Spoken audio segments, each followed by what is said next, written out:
Pamela Forward is the President and Executive Director of Whistleblowing Canada Research Society. A graduate of Carleton University with a BA in Political Science, graduate studies in conflict resolution, and a master's in legal studies, and a former registered nurse, Pamela has had a varied career in government, federal public service, and advisor to federal cabinet ministers, business, and healthcare. Over the years, much of her work has been with people in conflict and crisis situations. As well, she has coached new mediators in Carleton University's Department of Law Conflict Resolution Program and law students in the University of Ottawa Department of Law. Pamela's experience includes both management and advisory positions at the national and international levels. She has been active in professional organizations, community organizations, and political organizations throughout her career. Her interest in whistleblowing advocacy began in the 1990s when she joined with others to support whistleblowers in the federal public service. She recently completed an in-depth qualitative case study on whistleblowing regarding drug safety issues at Health Canada, which highlighted many system flaws resulting in reprisals against truth tellers and impunity for wrongdoers. This blend of knowledge and experience has stimulated an abiding interest in supporting conflict-friendly, ethical, and accountable organizations and inspired the founding of Whistleblowing Canada Research Society. A native Newfoundlander, Pamela has traveled extensively, particularly in the Middle and Far East, and has lived in Spain. Thank you so much, Pamela, for joining me today to discuss the work that you do. Oh, it's my pleasure.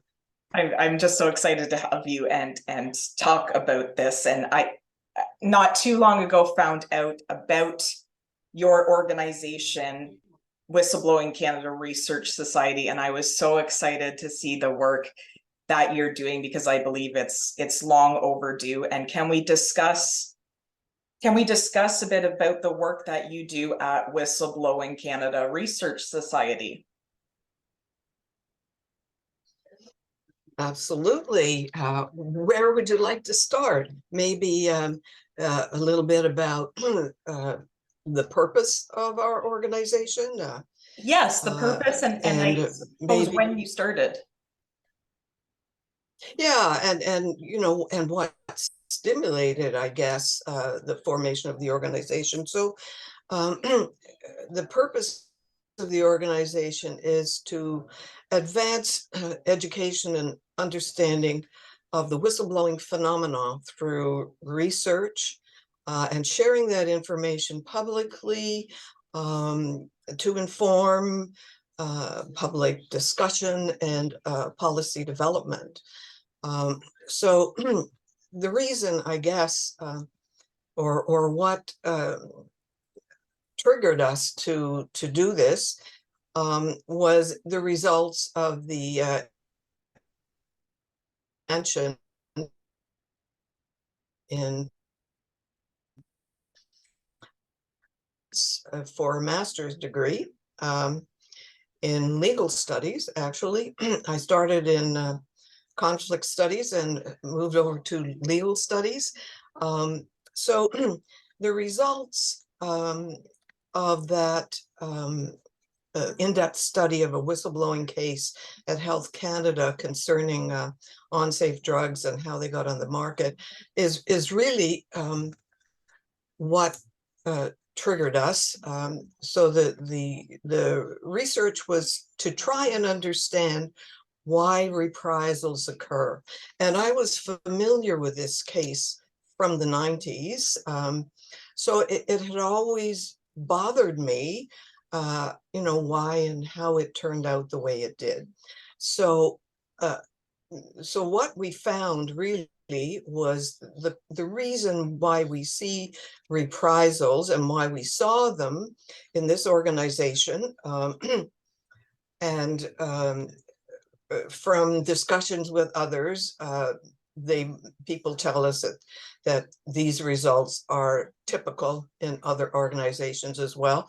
So first of all, the reason was Um, there was weak or flawed legislation. At that time, there was no legislation really. There was just a policy, and then the other reasons were dysfunctional organizational cultures, dysfunctional political cultures, and there was also concerns about the courts and beliefs and ideologies in the courts about whistleblowing and whistleblowers.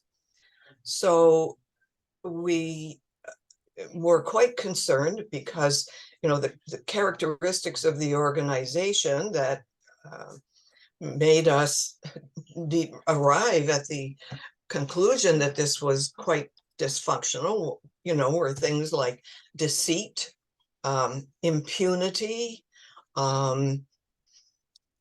wrong information going right up the line to the deputy minister, then from the deputy minister to the politicians, then from the politicians to Parliament and Canadians. And it was wrong information. The information was that the drug was safe. When I got into the files, what it showed was the organization was told by the experts advising them the drug was not safe, and it hadn't been for 15 years, and there was no reason to keep it on the market. It needed to come off. The decision made by the government was all about self-protection, avoiding lawsuits, and so on. There was not priority of public safety was not there. So a number of people looked at this and said, well, this can't stand. If this is going on in our organizations, we need to look at what's happening. People need to better understand why and look at how this can be turned around so that, workplaces are healthy.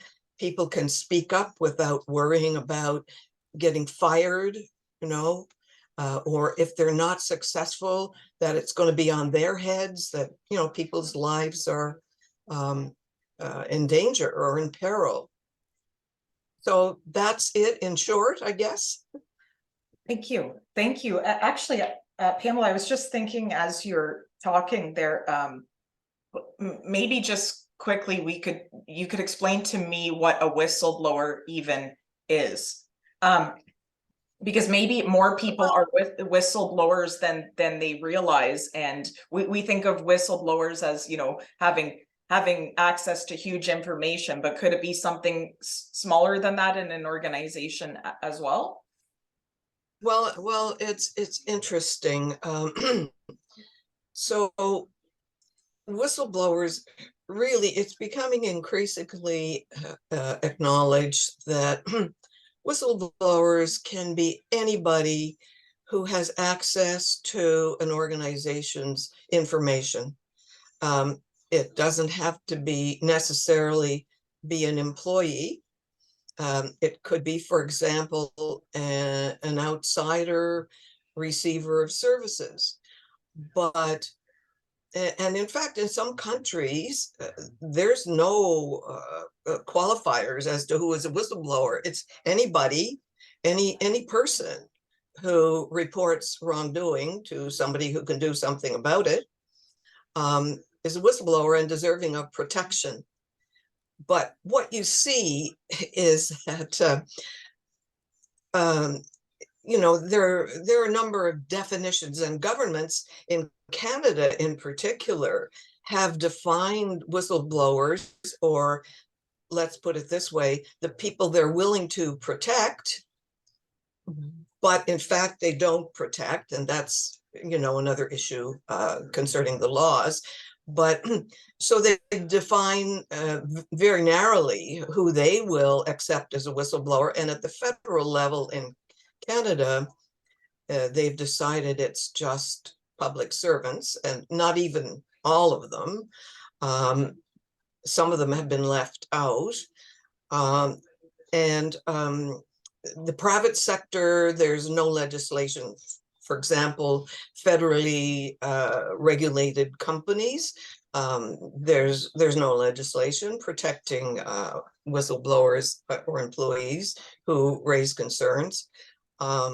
And the same happens in the provinces. It looks like they kind of followed the federal example when they did their legislation as well. So they're all equally as narrow and restricted, I guess, as to who they decide is a whistleblower.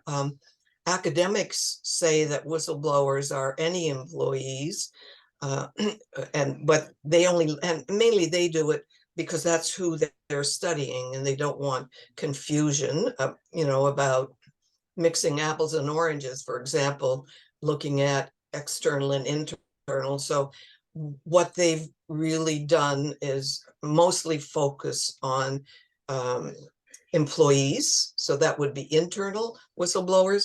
And just, I think slowly, they've at least recognized there is a category called outsider whistleblowers, or they've suggested you call them bell ringers.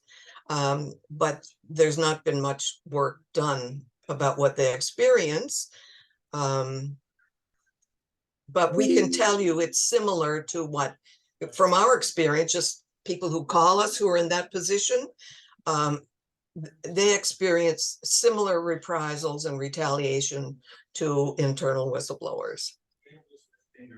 Okay, and touching on something that you mentioned earlier, is it fair to say that an organization that engages in reprisals is the same type of organization that would have whistleblowers to begin with?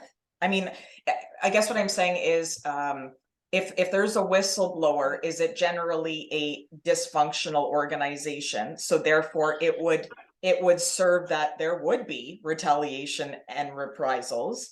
And if so, can we talk a bit about what a dysfunctional organization looks like? Well, whistleblowing really is an example of an organizational failure. Okay. Now, how big the failure is would remain to be determined.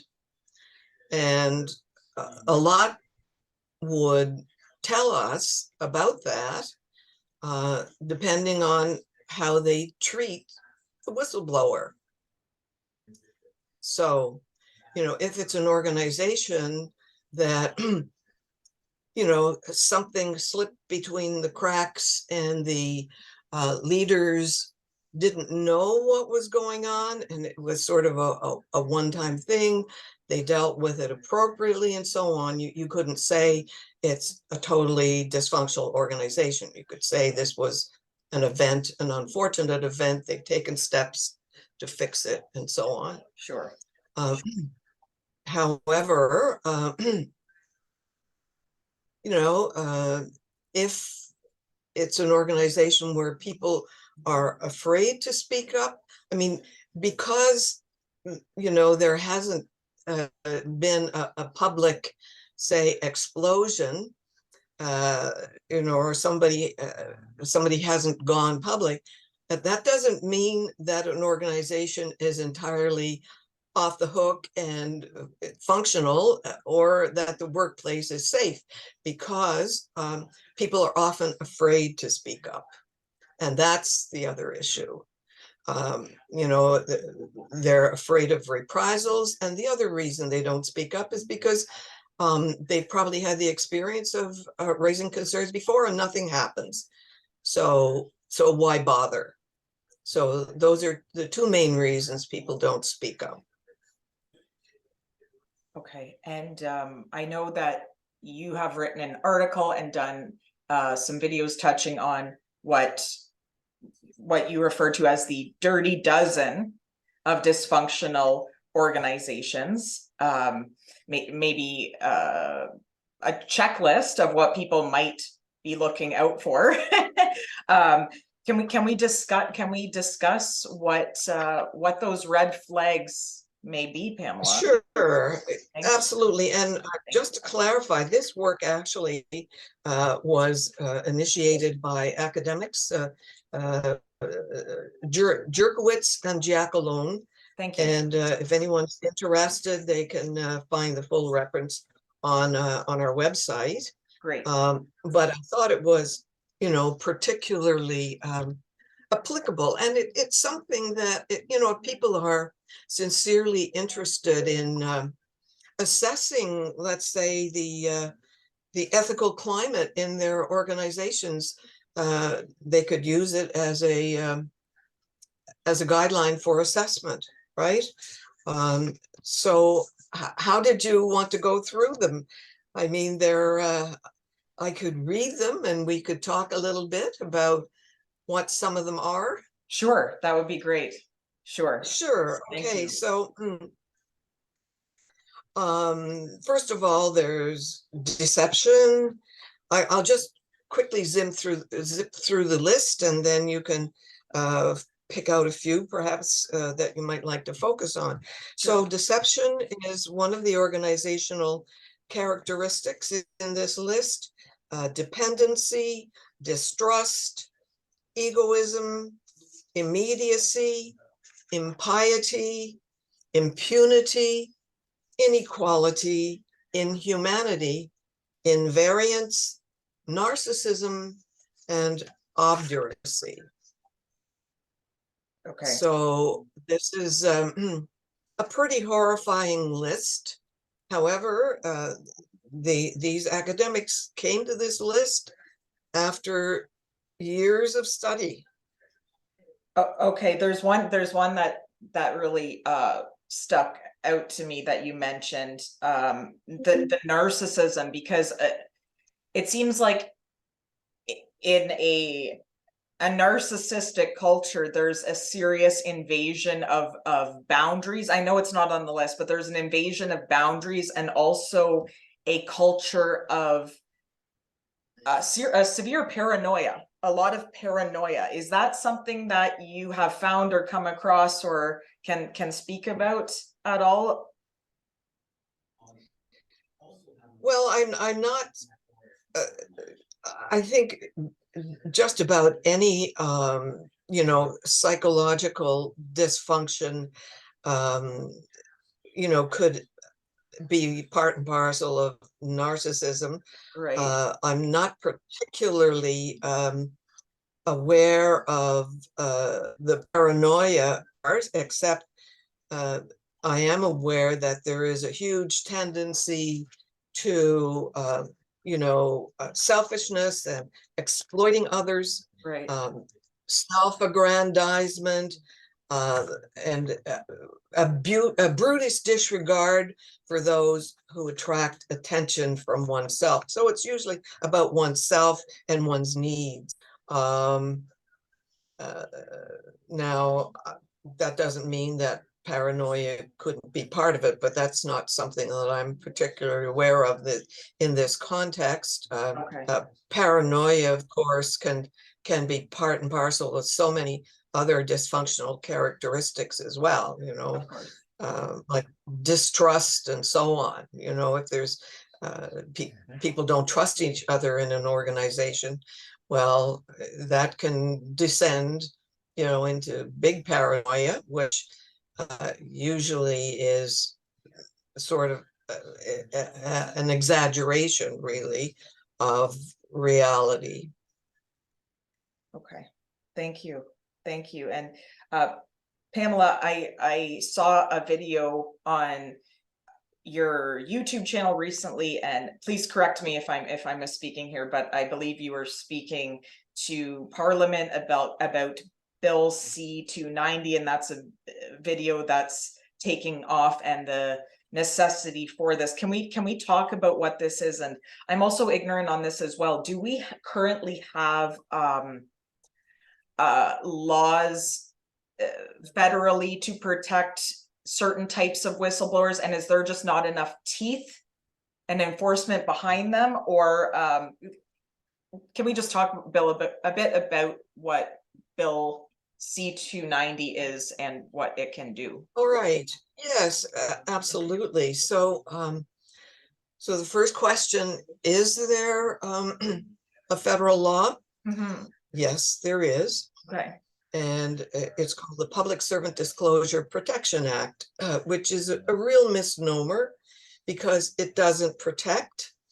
And the government, both major parties had a hand in creating this law. First was a Liberal government in the 2000s. They came out with the first iteration in 2004, and it was in response to public outrage over the sponsorship scandal. Eventually, the government fell, and the new government took over with a new iteration of the bill, which was no improvement. And they were warned ahead of time by the justice who investigated the sponsorship scandal, Justice Gomery, because his recommendations were about making sure something like that never happened again.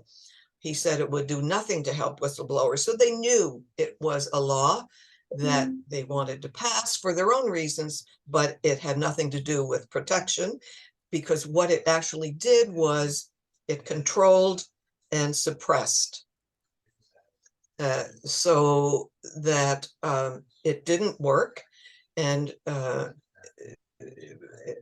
eventually it, got to the point where public servants are afraid to speak up. Very few of them will these days.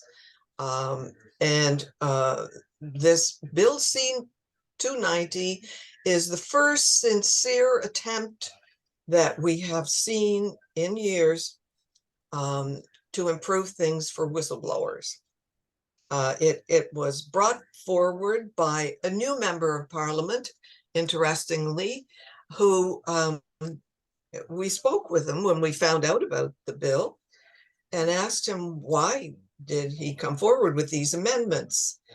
And he said he received phone calls in his office. He's a member of the Bloc Québécois in Mirabel in Quebec. He was receiving phone calls from whistleblowers, federal whistleblowers, talking about their experiences, asking for help.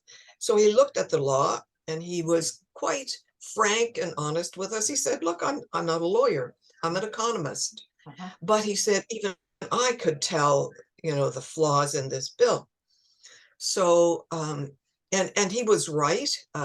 There was actually a study done by the Government Accountability Project, which is a leading American but internationally renowned organization that protects whistleblowers. They're a nonprofit organization of lawyers, and they also do research. They did it in collaboration with the International Bar Association, and it showed that of 20 best practices that are acknowledged as necessary for a workable protection law for whistleblowers, Canada's had, in effect, it had none. So none. Zero. Well, I'm sorry, one. And that one was to do a review in 5 years. Most new legislation, has a statutory provision. That means, the government is obligated by law to do an assessment within a certain number of years. 5 years seems to be standard, to make sure that the law is doing what it's supposed to do, it's on the right track. But guess what? In Canada, the government decided, and that at that time it was in 2012, so it was a conservative government, they decided not to do it. They simply just didn't do it. And in Canada, if you disobey a statute, that is a felony. It's an indictable offense subject to 2 years in jail. So moving on then, the next attempt was in 2017 when the Liberal government decided to have a parliamentary committee do a review. They came out with an amazing report that was unanimous. They all agreed we need about 20 or more, I think 26 amendments to make this law workable. And guess what happened there? Nothing. The parliamentarians were totally ignored. Okay. So when we found out about this, we thought, my goodness, how did this happen? And that's in essence the story of this new bill to try to make some changes so that whistleblowers don't have to suffer the terrible things that they suffer in reprisals. And what do you see going forward with this bill? What's happening? What's happening now with this Well, bill? okay, so I mentioned 20 best practices. It was assessed by GAP, Government Accountability Project. Tom Devine, he is on our advisory board, and it was determined that there are in this bill, it's not a perfect bill, it's just a beginning. It has 8 best practices.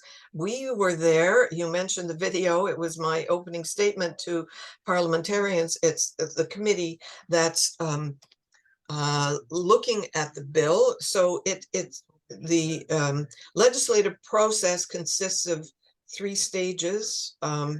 So it passed first and second reading, and actually it's 4. After second reading, if it passes second reading, it's sent to a committee to look at it in more detail and to have hearings, to call in experts, and that's how we got involved. So the committee is made up of members of all parties in proportion to their seats in Parliament, and so they have had hearings.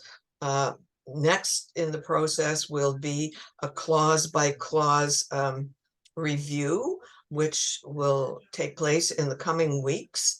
And then they will vote on it. And if it passes the committee stage, it'll go back to Parliament. It's called the report stage, and finally third reading, and Parliament gets to decide whether these amendments will be implemented. We asked for 3 more. We think that it needs 3 more amendments in order to give whistleblowers a fighting chance to prevail, if they have to go to court or to a tribunal. Okay, great. Thank you. And actually that ties me into something perfectly here, just to wind down a bit, Pamela. Sure. How can people support this this work that you're doing going forward, and this bill, and where's the best place to reach out or to get information or to support this? Well, actually, the best way they can do it is to contact their member of Parliament. So that would be their federal member. And just to let them know, and that's a wonderful question, because what I'm finding just from some of the comments on YouTube, Facebook, LinkedIn, Twitter, is that people are quite stunned to find out that honest Canadians who are trying to protect them from harm and to protect our country, our international borders, are actually being reprised against to such an extent that they lose their jobs, they lose their health, and some of them, not only do they become suicidal. We heard one whistleblower who spoke at the committee who said she knew 4 people who attempted suicide, 3 were successful. And that was as a result of the treatment of not just leaders in organizations, but colleagues who joined in the fray and, ostracized them, humiliated them, harassed them to such an extent they couldn't function anymore. Yeah, Pamela. And sometimes, I've personally heard of stories where, some of these colleagues will go to friends and family of the person, and it take it outside of the work, and it's absolutely atrocious. It's horrendous. So Yes. thank you. Yeah, absolutely. And so people really need to understand that our workplaces can have a huge effect on our quality of life. And if we don't deal with it, I mean, there can be huge impacts that affect the greater society to such an extent that our democracy is under threat as well. And that's the case of the fact now that we're concerned about our elections being influenced by the Chinese Communist Party. So that can be traced back to the suppression of 2 whistleblowers from external affairs 30 years ago. So the consequences and the repercussions of allowing this kind of behavior to continue are huge. Thank you. I couldn't agree with you more. It's catastrophic. And Pamela, I will give you a quick proper goodbye after we stop recording here, but I'm going to link to the Whistleblowing Canada Research Society website and the YouTube channels. Is there anywhere else that people can follow and hop on board what you're doing? We have a Facebook page as well. Perfect. And also a page on LinkedIn. Wonderful. Thank you so much. It's an absolute honor to speak with you today. It's just wonderful that there's people out there doing the work that you're doing. Thank you. Thank you very much for your time today. Oh, not at all. It was my pleasure. Thank you.